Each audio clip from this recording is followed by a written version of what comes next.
think the reality is, to me, faith is having hope and belief in something you can't see, but trust. And it can be God. It could be yourself. It could be human nature. It could be the universe and karma. And I always hear people say, well, I'm a person of faith. And I am too. But I want to say every human being on this earth is a person of faith. Because there's uncertainty in everything in our lives. Right. And you couldn't get out of bed if you didn't have faith that you could trust something beyond, that bed and the safety of that bed. And so I think faith for me is having hope in something I can't see, but that I trust.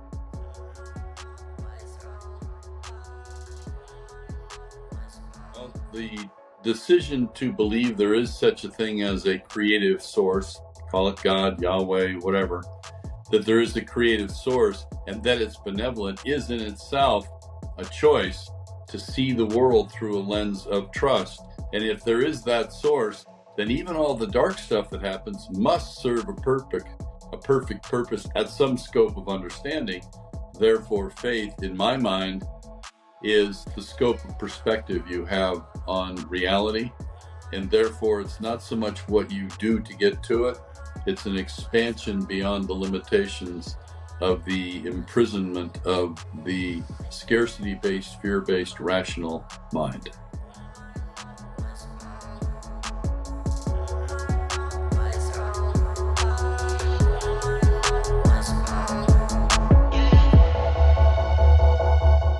Hello, everyone. This is Stacy Harding and Al Colleen, and we were together this morning just having this incredible conversation, and we agreed we should record the rest of it for today and see whatever value it might bring for others. So, Al, thanks for jumping on with me. Yeah, no, it's wonderful to be with you, Stacy. We tend to get together and somehow catalyze big conversations about big things. So this morning, some of the topics we were talking about are suffering, faith, the middle way, and time. So go ahead and package that up as to where you think the trajectory of this dialogue ought to go. Well, we were thinking about life as we always do when we're together, and just the observations of our own lives, I think, is where we start. And then it carries over to what we see going on in society and in the world, and perhaps maybe even in the generation that we're now living.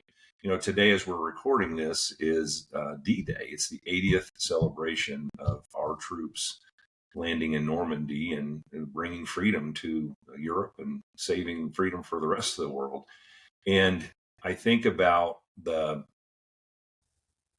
things that we do today with technology and how there's such disengagement in relationships and maybe in personal sacrifice for the greater good.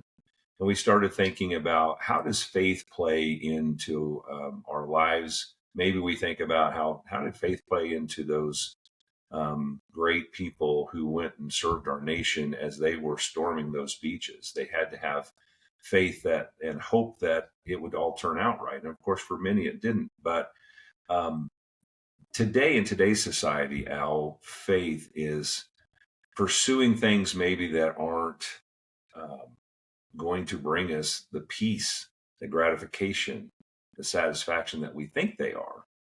And how do we open our minds to the idea that pursuing things that don't lead to those things are actually quite dangerous? I don't know where to go with that. It's just crossing my mind as we're thinking about this anniversary of D-Day. Yeah. You think about that opening scene in Saving Private Ryan, where they're pulling up in the boats and they open it up and they get machine gunned down and they know they're afraid, they're young men. And so this issue of faith is, I think, a critical one because, and it's timely because the first thing my wife said to me this morning when she walked out after sleeping all night, she said, I got an email from Ryan. Ryan's a guy that we've known for 30 years. It's always done handiwork for us. He's a handyman. Wonderful guy, just a kind, innocent, very humble kind of dude that can do anything. and very sweet soul, older guy, late 60s now. And he wrote and, caught up a little hi, how are you stuff, but then said, well, I've got some tragic news to share with you. I have two granddaughters that were 5 and 7 that were murdered by their father, who then committed suicide on January 13th. And so I've been dealing with that, and I'm trying to figure out, what to do with it. And I'm working with that. And so it got me thinking about suffering, and it got me thinking about the role of hardship in life and the role of faith in relationship to suffering and to hardship and to tragedy and to storming the beaches at D-Day where the guy next to you dies and you don't, or vice versa. So I think a poignant and valuable conversation for us to have would be around the issue of faith, and not just faith in God, certainly faith in God, but faith as a value, as a state of being. And what is its role? What is it? What is its role? How do you create more of it? Why is it a good idea to? And why might it be the most important single thing that we're here to learn as human beings, given that the world does have a lot of very dark aspects that we're all going to experience at some point or another. So, what is faith, Stacy? Yeah, it's interesting that we asked that question. I'm not sure how many people actually in their life stop to think about how to define that, because you hear people say, "Well, I have faith this is going to work out," and I've just got to have faith. And I think the reality is, to me, faith is having hope and belief in something you can't see, but you trust. And it can be God. It could be yourself. It could be human nature. It could be the universe and karma. And I always hear people say, "Well, I'm a person of faith," and I am too. But I want to say every human being on this earth is a person of faith, because there's uncertainty in everything in our lives. Right. And you couldn't get out of bed if you didn't have faith that you could trust something beyond, that bed and the safety of that bed. And so I think faith for me is having hope in something I can't see, but that I trust. How about you, Al? How would you find it? I think that's very aligned with how I traditionally think of faith, as the vestation of belief in that which isn't guaranteed. Same thing that you're saying. But even as you're speaking, I just had this flash of a new consideration of maybe what faith is. In our descriptions of having a belief or having a vesting belief in something, those are sort of how you practice faith. They're sort of the pathology of faith. But what is faith itself? Well, what if faith is simply a larger perspective? What if faith is accessed through a transactional behavior or choice of how you're going to guide your mind or your heart to trust what you can't prove or whatever? What if we put that on the shelf and we say, yeah, but really, what is it? It is a larger perspective. Well, if that's true, what's the case study for that? Well, when I hear about my friend whose granddaughters have been murdered and then he commits suicide and my natural response is, oh, how do I support him? How horrible and all, because it has a sense of tragedy to it. But I think about that third truth of the Holy Man. You and I have talked about the three truths of the Holy Man. And I think about that third truth of the Holy Man that said this: everything in life and the universe is always and already perfect. It is just the level of perception that we're viewing it through that ever creates the experience of suffering. So from that definition, faith is the ultimate scope of perspective that allows for a reality bigger than our rational minds can explain, which is easier for me to really grab. Now, it means I've got to really, what it means is I have to be able to trust a larger perspective than my fear-based rational mind needs proof of to allow it to be reality. I have to accept that there is such a thing as God, and that it's Einstein once said the biggest decision we're all going to have to make as human beings, the most important decision, is to decide whether the universe is a benevolent place or a malevolent place. Well, the decision to believe there is such a thing as a creative source, call it God, Yahweh, whatever, that there is a creative source and that it's benevolent is in itself a choice to see the world through a lens of trust. And if there is that source, then even all the dark stuff that happens must serve a perfect purpose at some scope of understanding. Therefore, faith, in my mind, is the scope of perspective you have on reality. And therefore, it's not so much what you do to get to it, it's an expansion beyond the limitations of the imprisonment of the scarcity based, fear based, rational mind. What are your thoughts? Exactly. You and I were talking earlier about the reason that maybe we struggle with faith or having that perspective, right, of the bigger picture is this concept of time.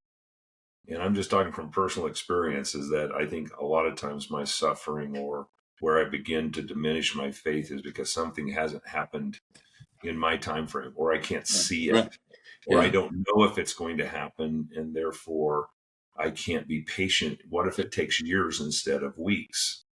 And if we can have the faith that is grander than that, then all of a sudden time isn't a factor in our faith decision any longer. And we were talking a little bit about the concept of time. I'd love for you to share what you were sharing with me about the reality or the illusion of time, perhaps. Yeah, I've seen some information that I think I find very compelling that says time is an illusion. There really is no time. And so as I read that and saw a little, video on it, I thought, well, what is this really about? And I thought, time is simply a construct that we as human beings have created artificially to organize the experience of life in a way that gives us a sense of control. And so we have the Gregorian calendar, we have calendars and the Mayan calendar. And originally, time really got formulated around the movement of the seasons and the sun and the moon. And they started knowing regularity, mathematical regularity of when the sun does this and the moon does that. And that was the initial thing to create time. And to a great extent, probably for basic functioning of when it's time to eat and when it's time to grow crops and when all that. But time is therefore a functional illusion, I guess. And I believe that what happens when we die is that we escape time.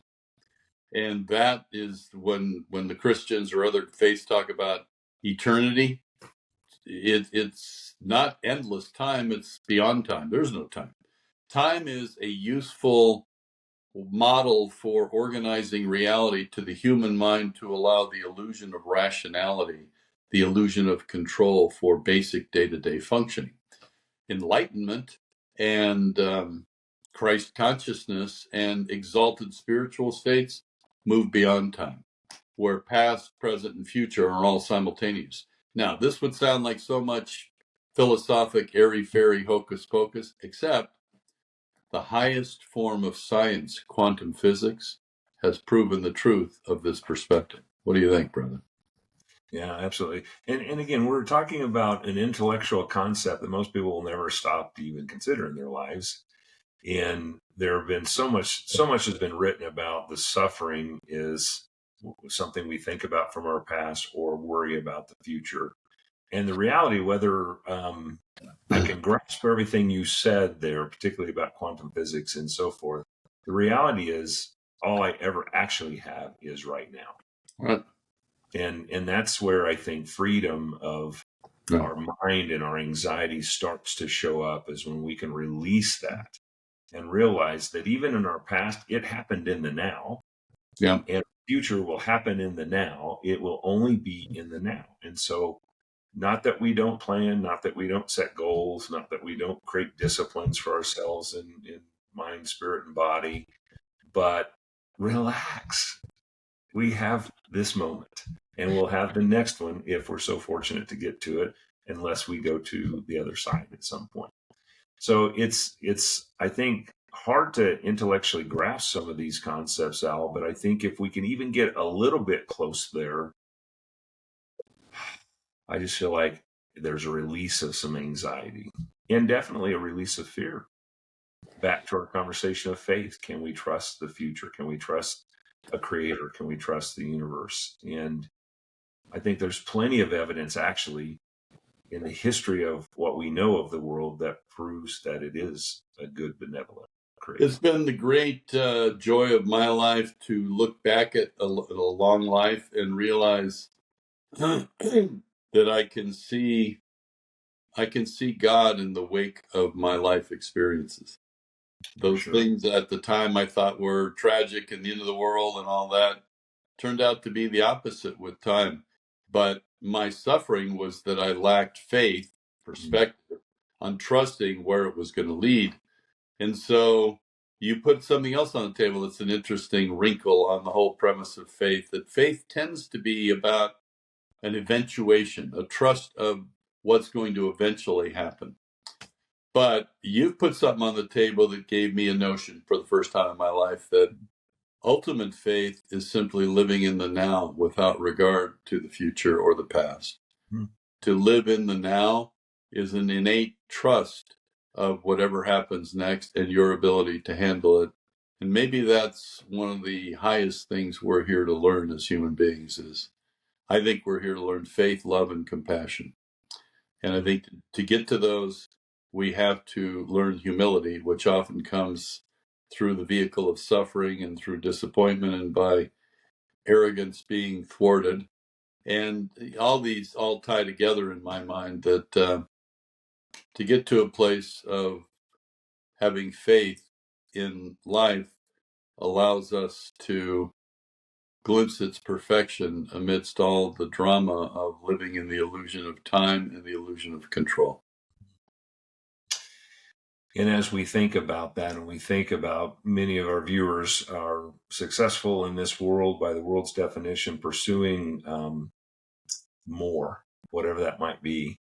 And the reality is what if we could, as a human race, not just as human beings, but as the human race, pursue faith, love, and compassion?